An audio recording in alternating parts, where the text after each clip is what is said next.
Persian Gulf. The sky above the international airspace corridor running parallel to the Iranian coast is, by the standards of contested airspace, a remarkably productive place to spend a morning. The U.S. Navy EP-3E Aries 2 signals intelligence aircraft, a 4-engine turboprop derivative of the P-3 Orion, crewed by 24 personnel including a signals intelligence collection team that does not discuss what it collects, what frequencies it monitors, or what it knows, has been on station for 2 hours and 11 minutes. It is flying a racetrack pattern at 22,000 feet in airspace that is, by every applicable standard of international aviation law, international airspace. The EP-3 is doing what EP-3s do, listening. The Islamic Republic of Iran Air Force has a problem with this. The problem is not new. The IRIAF has been objecting to U.S. reconnaissance aircraft operating in the Gulf's international airspace for decades. Through a combination of diplomatic protests, aggressive intercepts, and the periodic scrambling of whatever aircraft it can get airborne to make the objection physical rather than merely rhetorical. Today's instrument of rhetorical physicality is the F-14A Tomcat, which is, depending on your perspective and your relationship to the calendar, either a legendary American-designed fighter aircraft or a 45-year-old maintenance nightmare held together by the engineering equivalent of institutional stubbornness and prayers directed at spare parts that Grumman stopped manufacturing during the second Reagan administration. Iran acquired its F-14S from the United States in 1976 when the Shah was still in power, and the sale of advanced American fighter aircraft to Iran was considered a sound foreign policy investment.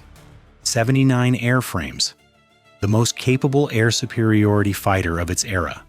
The AWG-9 radar system capable of tracking 24 targets simultaneously and engaging 6 of them with AIM-54 Phoenix missiles at ranges exceeding 100 miles. In 1976, the F-14 was the most dangerous interceptor in the sky over the Persian Gulf. The year is 2025. Of the 79 airframes originally delivered, the IRIAF maintains somewhere between 10 and 20 in what they describe as operational condition, which is a description that requires a certain generosity of interpretation. The AWG-9 radar systems have been the subject of improvised maintenance and locally produced component substitutions for over 4 decades, following the complete cessation of U.S. technical support after the revolution in 1979.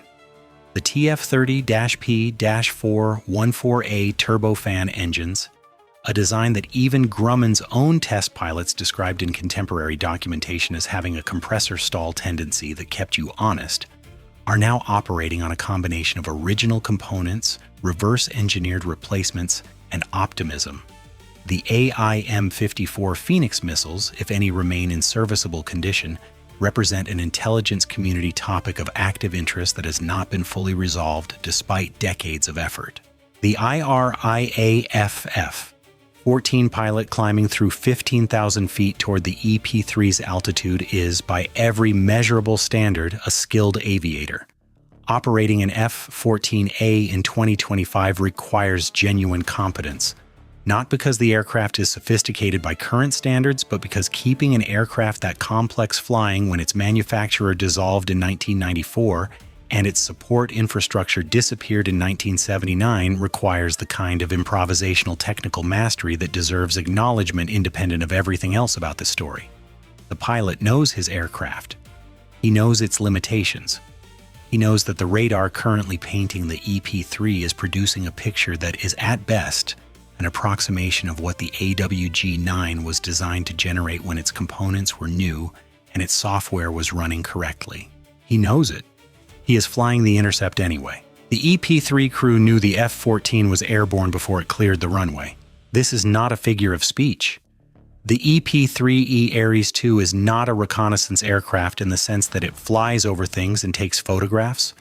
It is a signals intelligence platform, a flying antenna farm that monitors, records, and characterizes electromagnetic emissions across an enormous frequency range simultaneously.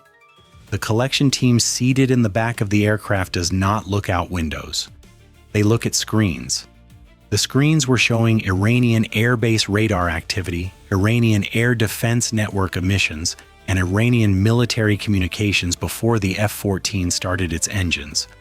When the F-14 systems came online, the radar warming up, the communications between the pilot and the ground controller, the IFF transponder, the EP-3's collection suite had it characterized before the wheels left the runway. The collection operator who first logged the F-14's radar signature noted it in the mission log with the brevity that characterizes professional intelligence work. IRIAF F-14A single contact departing Bandar Abbas heading 270 climbing. Then he went back to his primary collection task, which was something he will not discuss, and the F-14 was tracked as a secondary contact in the mission's ambient awareness picture. Here is where the story has a genuine moment of tension stated honestly.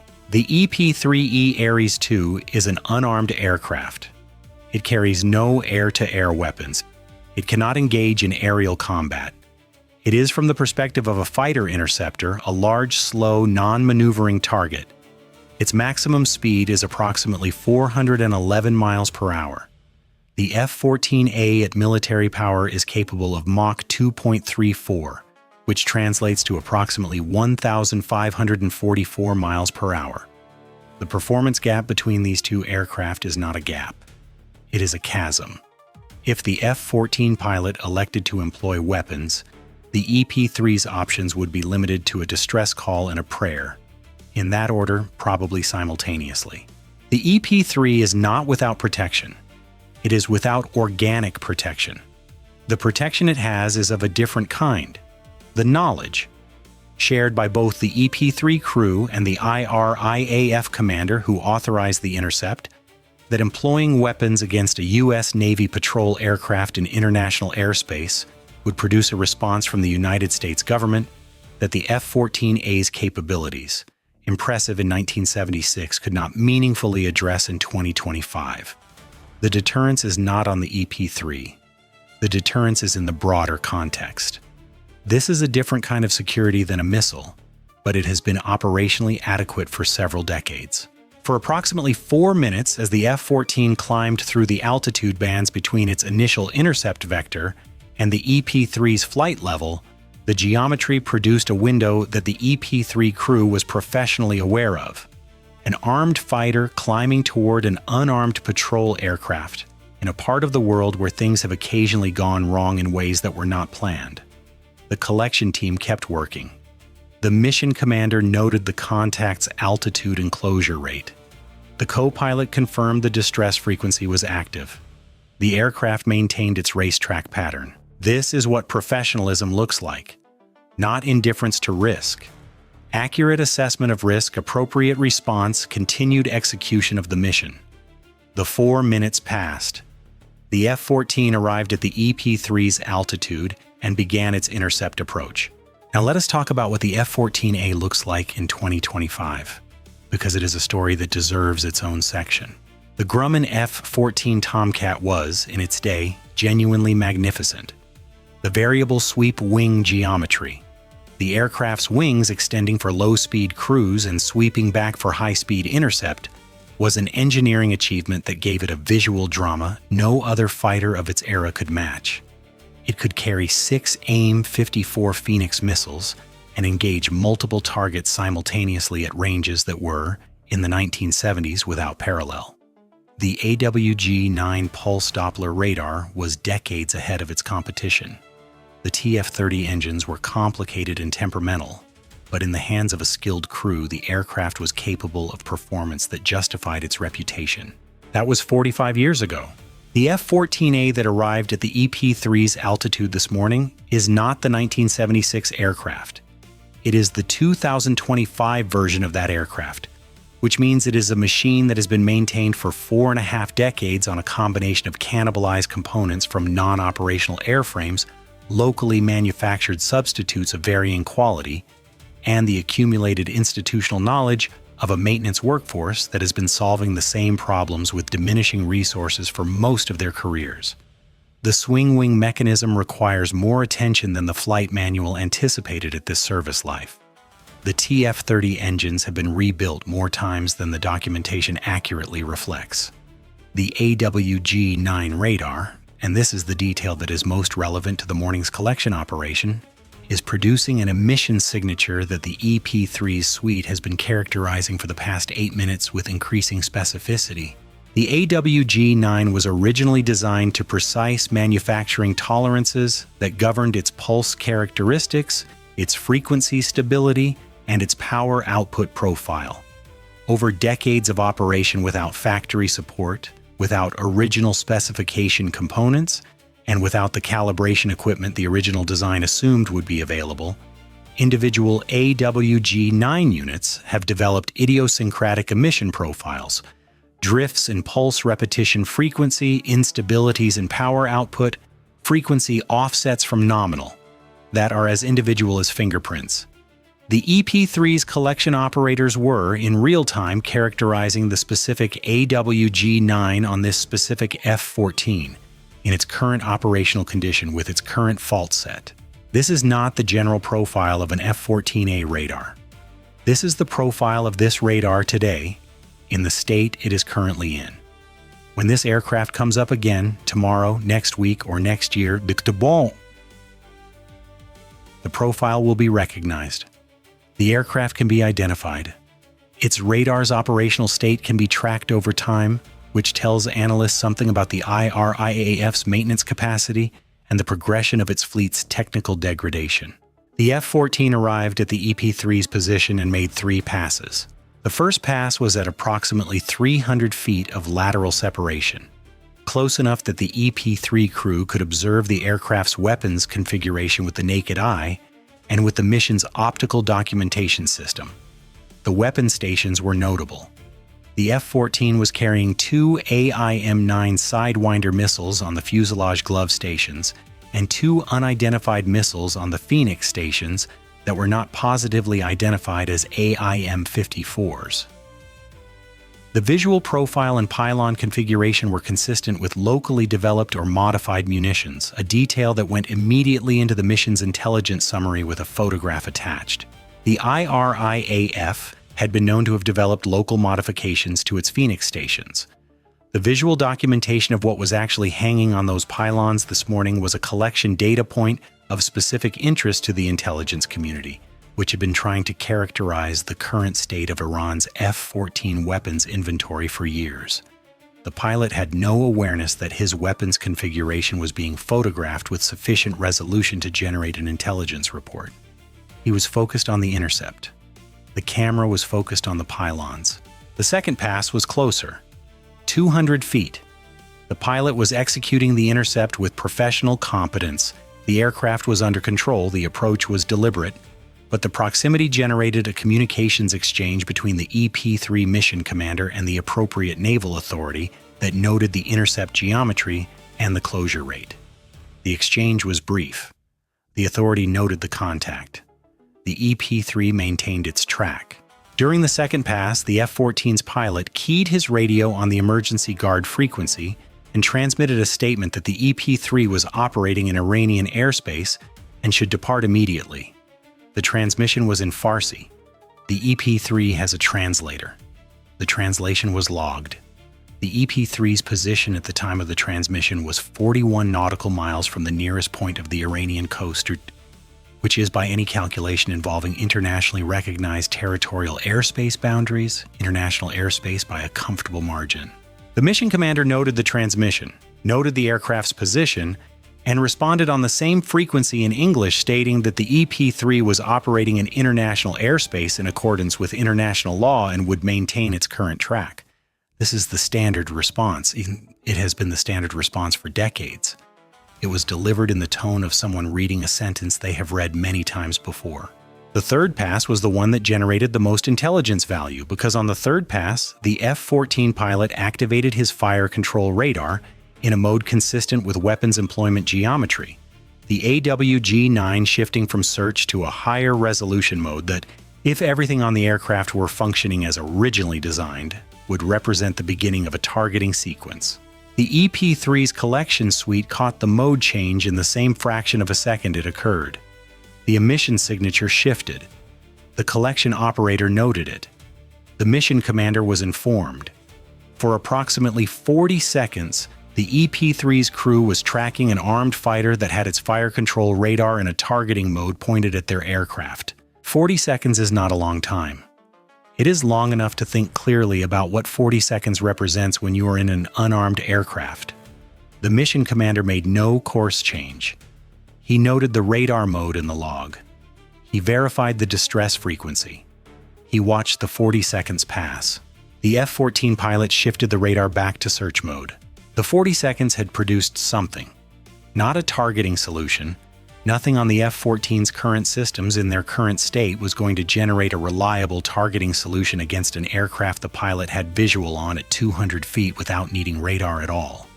What the 40 seconds produced was an AWG-9 emission record of the targeting mode sequence, the power levels, the waveform characteristics, the scan pattern, which is an extremely rare collection data point because the circumstances under which an IRIAF F-14 activates its AWG-9 in targeting mode against a known target in a controlled environment and holds that mode for 40 seconds are circumstances that do not arise frequently.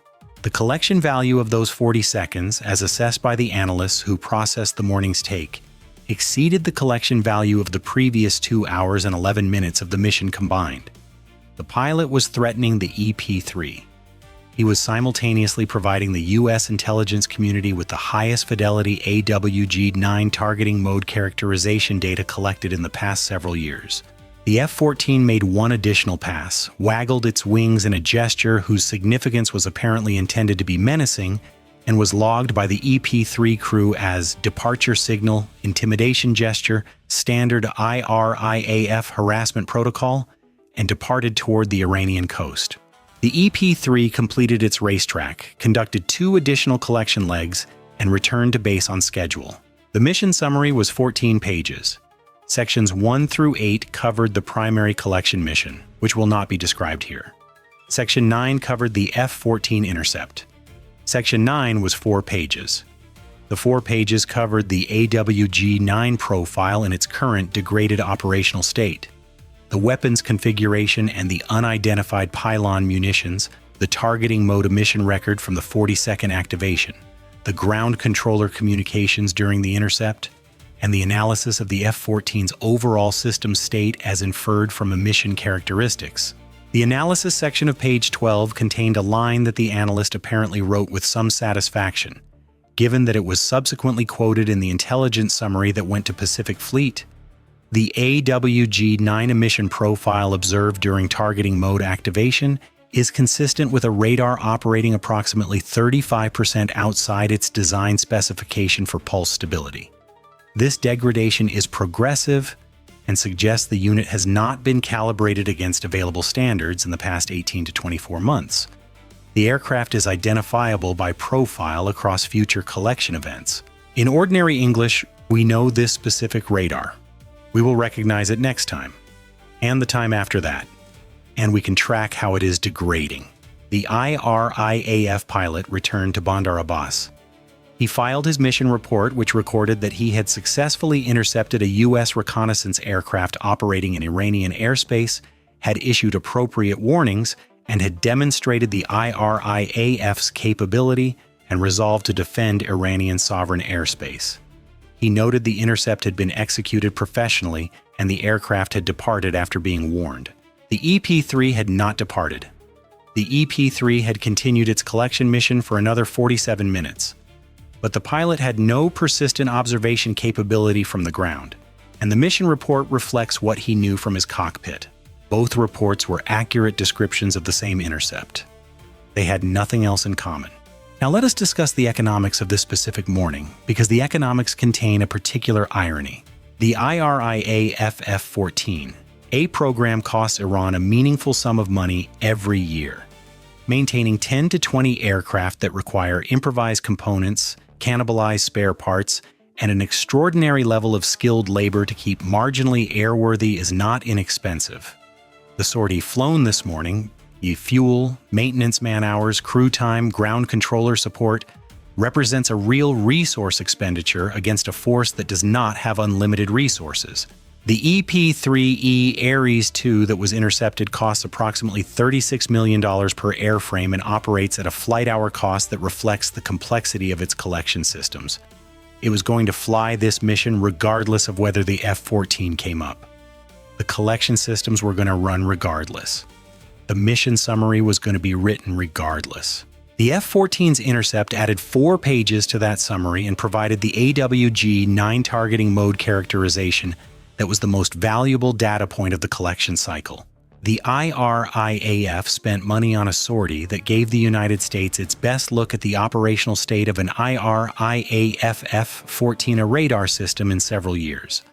The United States spent nothing incremental. Iranian state media described the intercept by afternoon.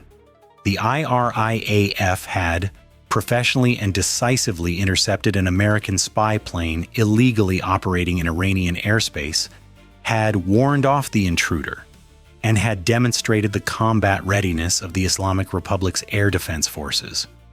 The footage released showed F-14s on the flight line, not footage from this morning's intercept, which would have required the IRIAF to have a camera on the aircraft that was not flying the intercept, but archival footage presented in the context of a current event, which is a production technique that crosses language and political system boundaries with equal facility. The broadcast did not mention that the AWG-9 was operating 35% outside specification. It did not mention that the weapons on the Phoenix stations had been photographed and were currently being analyzed by people who are paid specifically to identify what they were. It did not mention the 40-second targeting mode activation and what it had produced for the intelligence community. It did not mention that the EP-3 was 41 nautical miles from the Iranian coast when the pilot claimed it was in Iranian airspace. The F-14 is a beautiful aircraft. Even at 45 years old, with its wings swept back and its distinctive twin tails, it has a visual authority that no amount of maintenance problems can entirely erase. The footage Iranian state media broadcast was genuinely impressive. The aircraft looked formidable. The narrative was confident. The gap between the narrative and the contents of the EP-3's 14-page mission summary was, measured in operational reality, approximately the same as the distance between Bandar Abbas and the EP-3's actual position, 41 nautical miles, and every bit of it mattered. The EP-3 will fly the route again. The F-14 will probably come up again, it or another one, or the one whose radar profile now sits in the threat library alongside its degradation trend and its pylon configuration. The collection mission will continue to be productive. The AWG-9s will continue to age. The maintenance crews at Bandar Abbas will continue to do extraordinary things with inadequate resources, and the aircraft will continue to fly, and the EP-3's collection operators will continue to characterize every emission they produce. The F-14 made history in the skies over the Persian Gulf. That was 1976. In 2025, it is making a different kind of history in BE-Sir. A quieter kind, filed in an intelligence archive 4 pages long, with a note on page 12 about pulse stability and a photograph of some pylons that someone very much wanted a better look at. Grumman would have found this bittersweet. The aircraft they built outlasted their company by 31 years. And is still flying, still being intercepted by the people who made it, still teaching those people things they wanted to know. Bye for now.